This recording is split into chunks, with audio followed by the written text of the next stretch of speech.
সেই চিন্ময় প্রভু মাঝে মাঝে বক্তৃতা দিয়া আমরা নাকি হিন্দুদের উপরে খারাপ আচরণ করি এমন বক্তৃতা দিয়া সারা বিশ্বের মধ্যে ভাইরাল করছে। আর ভারত আমাদের প্রতিবেশীরা রাষ্ট্র আমাদের স্বাধীনতার সময় আমাদের মুক্তিযোদ্ধাদেরকে পাক হানাদার বাহিনীদেরকে রুখতে গিয়া ভারত আমাদেরকে সহযোগিতা করেছে, সাহায্য করেছে। আমরা তাদের জন্য দোয়া করি, বলি আলহামদুলিল্লাহ। প্রতিবেশী হিসাবে তারা আমাদের দায়িত্ব পালন করেছে, যেরকমটি তারা আমাদেরকে ভালোবেসেছে, দেশ স্বাধীনতার লক্ষ্যে তারা কাজ করেছে। আমরা তাদেরকে হৃদয় দিয়ে ভালোবাসি। সেই ভারতরা আমাদের বাংলাদেশে আজকে হুমকি দিচ্ছে আমরা নাকি হিন্দুদের প্রতি খারাপ আচরণ করছি। প্রিয় ভাইরা, আপনারা বলেন খারাপ আচরণ কি হিন্দুদের সাথে আমরা করি, নাকি তাদের আমরা চাদরে আবৃত করে রাখি? তাদের চাদরে আবৃত করে রাখি যাতে করে তাদের কোনো কষ্ট না হয়। এই ইসকনের চিন্ময় প্রভু যখন তিনি গ্রেপ্তার হলেন, আমার ভাইরা, এই চিন্ময় প্রভু গ্রেপ্তার হওয়াকে লক্ষ্য করে আমার একজন বাংলাদেশের এলএলবি একজন আইনজীবীকে এই চিন্ময় প্রভুর অনুসারীরা দিবালোকে মানুষের সামনে আদালত চত্বরে গিয়ে আইনজীবীকে নির্মমভাবে গলা কেটে হত্যা করেছে। বলি নাউজুবিল্লাহ। শুধুমাত্র গলা কেটে হত্যাই করে নাই, বরং হুমকি দিচ্ছে। তারা আঙ্গুল তুলিয়ে বলছে একের পর এক মুসলমানদেরকে এরকম করে আমরা জবাই করব। নাউজুবিল্লাহ বলেন। প্রিয় ভাইরা, তারা এই সাহসটা পায় কোথায় থেকে? যেখানে 90-92 ভাগ মুসলমান বাংলাদেশে বসবাস করে, আর এই রাষ্ট্রের প্রতি বাঁকা আঙ্গুল দেখিয়ে মুসলমানদেরকে একের পর এক জবাই করবে। এই সাহসটা তাদের ব্যক্তিগত সাহস না, এই সাহস হচ্ছে ভারতের আমদানি করা সাহস, এই সাহস হচ্ছে আমেরিকার আমদানি করা সাহস। সেই সাহস দেখিয়ে মুসলমানদেরকে তারা নিশ্চিহ্ন করে দিতে চায়।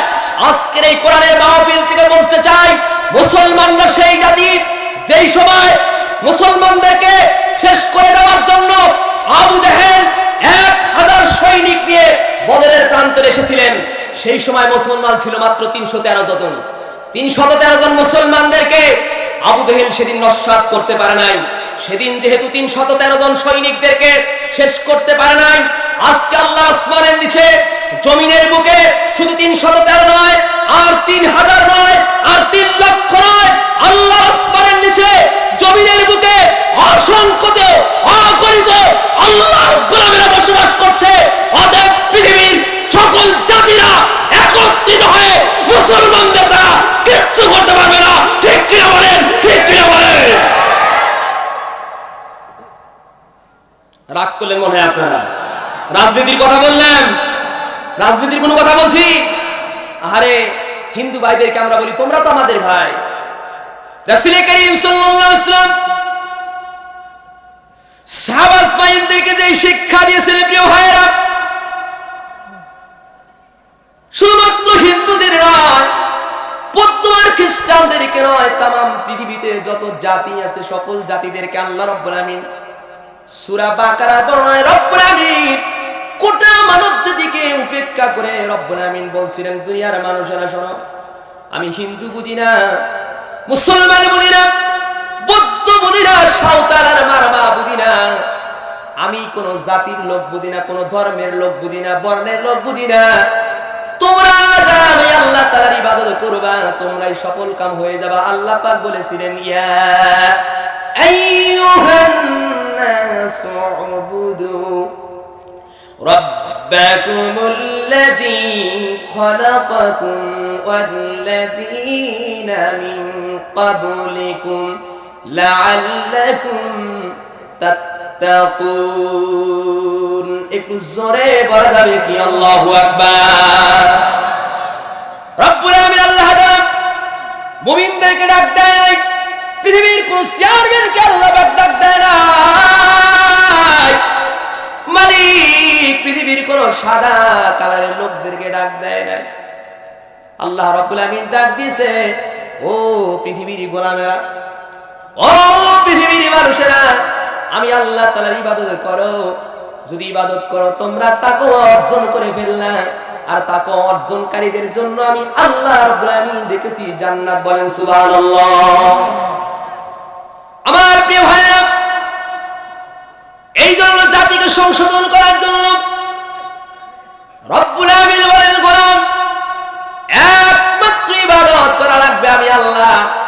আমি আল্লাহ তাআলার ইবাদত ব্যতীত পৃথিবীর কারো ইবাদত করা যাবে না। মসজিদ ঘরে গিয়ে যেরকম তুমি ইবাদত করো,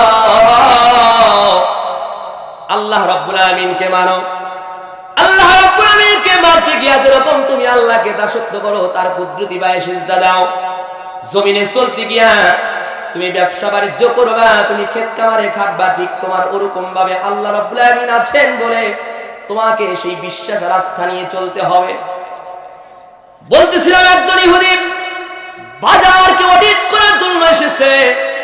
একই বাজারে হিন্দু বসবাস করে, একই বাজারে ইহুদিরাও বসবাস করে, একই বাজারে ইহুদিরা দোকান করে, মুসলমানেরাও দোকান করে। একজন ইহুদিকে গোয়েন্দাগিরি করার জন্য পাঠিয়ে দেওয়া হলো। ঠিক ওই ইহুদিরা বাজারের মধ্যে চলে আসার পর তিনি একজন মুসলমানের কাপড়ের দোকানে চলে গেলেন। কাপড়ের দোকানে গিয়া দোকানদারের দোকানে গিয়ে বললেন, ভাইজান আমার একটা কাপড় দেখান। যে কাপড় তিনি চাইলেন মুসলমানের দোকানে ঠিক ওই কাপড়টা ছিল। ওই মুসলমান তিনি কাপড় বের করলেন না, বরং ওই ব্যক্তিকে ডাক দিয়ে বলল, ভাইজান আপনি আমার কাছ থেকে যে কাপড় ক্রয় করবেন, এই কাপড়টা আমার দোকান থেকে ক্রয় না করে ওই যে ঠিক অনতি দূরে ওই যে কর্নারের ভিতরে একটা দোকান দেখা যায়, ওই দোকান থেকে আপনি কাপড়টা ক্রয় করে নিয়ে যান। আমার প্রিয় ভাইরা, ঠিক যখন ওই ইহুদিকে দেখায় দেওয়া হলো, ভাইজান ওই কর্নারের দোকানে চলে যান। ইহুদিটা কর্নারের দোকানে চলে গেলেন, আর ওই কর্নার থেকে তার ওই প্রয়োজনীয় যেই কাপড় দোকানদারের কাছে চেয়েছিলেন, ওই কাপড়টা তিনি সংগ্রহ করলেন, ক্রয় করে নিলেন। কাপড়টা ক্রয় করবার পর ব্যাক হয়ে তিনি এরকম করে ওই দোকানদার, মুসলমান যেই দোকানদারের কাছে প্রথম তিনি কাপড় চেয়েছিলেন, ওই মুসলমানের নিকট তিনি চলে আসলেন। ডাক দিয়া বলেন, ভাইজান ব্যাপার আমি বুঝলাম না, আমি আপনার কাছে যে কাপড় চেয়েছিলাম এই কাপড়টা তো আপনার দোকানেই ছিল, আপনি বিক্রি করলেন না, বরং আপনি কর্নারের দোকানটা দেখায় দিলেন, কারণ বুঝলাম না। এবার এই মুসলমান ডাক দিয়া বলে, ভাইজান আমি তো আপনারে চিনি না, তবে আপনি আমার প্রশ্নের উত্তরটা নিয়ে নেন। বলে, কি উত্তর দিবেন দেন।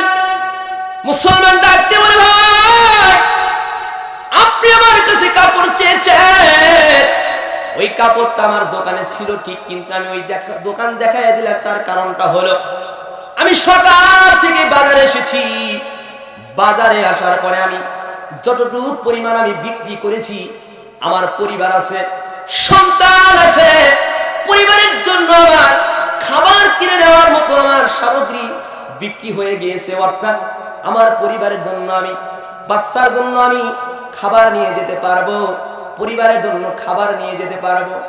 কিন্তু আমি সকাল থেকে লক্ষ্য করে দেখলাম ওই যে কর্নারের দোকানটা আমার ইহুদি ভাই, ওই ইহুদি ভাইটা সকাল থেকে কোনো বিক্রি করতে পারে না। আমি চিন্তা মিলে দেখলাম, আরে আমার যেরকম পরিবার আছে, আমার যেরকম সন্তান আছে, আমার সন্তানদের জন্য যেরকম করে আমি খাবার নিয়ে যাব, আমার সন্তানদের জন্য আমি সুন্দর সুন্দর খাবার নিয়ে যাব, আমার সন্তানেরা আনন্দিত হয়ে যাবে, আমার বিবি খুশি হয়ে যাবে। অনুরূপ ভাবে ওই ভাইয়ের তো পরিবার আছে, সন্তান আছে, ওই ভাইয়ের তো খাবার নিয়ে যাওয়ার প্রয়োজন। আমি চিন্তা করে দেখলাম যেহেতু আমার প্রয়োজন মিটে গেছে, এই কারণে আমি আর কাপড় বিক্রি করলাম না, বরং কোরআনের দোকান দেখায় দিলাম। ওই ইহুদি ভাইয়ের প্রতি সদয় হয়ে আমি ওই দোকানটা দেখিয়ে দিয়েছি। জোরে বলা যাবে কি আল্লাহু আকবার। আমার প্রিয় ভাইরা, এর নাম হলো মুসলমান, এর নাম হলো লা তা'বুদুনা ইল্লাল্লাহ। একটু জোরে জোরে বলেন না আল্লাহু আকবার। ইহুদি চিন্তা করলো, সর্বনাশ, একজন মানুষ ইসলাম কবুল করে না, দ্বীনকে গ্রহণ করে না, দ্বীন গ্রহণ না করার পরে মানুষ মানুষের প্রতি, সময় শেষ নাকি, মানুষ মানুষের প্রতি কতটা হৃদয়বান হতে পারে। এই দোকানে, এই বাজারে আমি অডিট না করলে বুঝতে পারতাম না। ইহুদির মনে কেউ ছেলে জমে গেল সর্বনাশ। মুসলমানের চরিত্র যদি হয় এমন, তাহলে এই ধর্মের মানুষগুলা অন্যান্য ব্যাপারে কেমনটা হয়ে যেতে পারে। এজন্য আমি বলেছি প্রিয় ভাইরা, চাকরি আপনারা যারা করে, চাকরির ক্ষেত্রে আল্লাহকে মানতে হবে। চাকরি করেন আপনি, ক্লাস ফাঁকি দিবেন, আপনার অর্থ হারাম হয়ে যাবে। চাকরি করেন আপনি, অসুস্থতার ছুটি নিয়ে 3 মাসের জন্য সেল্লায় চলে যাবে। যারা তাবলীগ করেন, আমি তাবলীগ বিরোধী কথা বললাম না, তাবলীগ তো অবশ্যই করবেন, কারণ তাবলীগ করার জন্য আল্লাহ রাব্বুল আমিন বলছেন কোরআনুল কারীমে, আল্লাহ রাব্বুল আমিন বলে ইয়া আইয়ুহার রাসূল বাল্লিগ মা উনসিলা ইলাইকা মির রাব্বিক। একটু জোরে জোরে সামনে পিছনে যারা বসা আছেন সকলে বলি আল্লাহু আকবার। আল্লাহ রাব্বুল আমিন বলেন, হে রাসূল, আমি আপনার প্রতি কোরআন নাযিল করে দিয়েছি, তাবলীগ করার জন্য দিয়েছি। কথাটা তো এমন। প্রিয় ভাইরা, আল্লাহ রাব্বুল আমিনকে শুধুমাত্র মসজিদে মানলে হবে না, চাকরির ক্ষেত্রে আল্লাহকে মানতে হবে। কেমন করে চাকরির ক্ষেত্রে মানবেন? সময় মতো ডিউটিতে চলে যাবেন, সময় শেষ না হওয়া পর্যন্ত ডিউটি থেকে আসা যাবে না। তার মানে হলো আল্লাহ রাব্বুল আমিন বলেন, দুনিয়ার গোলাম আল্লাহকে মানার হলো অর্থ হলো যারা চুরি করেন, যারা চোরের ধান্দা আছে, এই চোরকারী ব্যক্তিদের ব্যাপারে আল্লাহ পাক বলেছেন আস-সারিকু ওয়াস-সারিকাত ফাকাতাউ আইদিয়াহুমা। একটু জোরে জোরে বলেন না আল্লাহু আকবার। চোর যারা আছে, চুরি করতেছে, পৃথিবীর কেউ দেখতেছে না, পৃথিবীর কোন মানুষ আপনাকে চুরি করতে দেখলো না,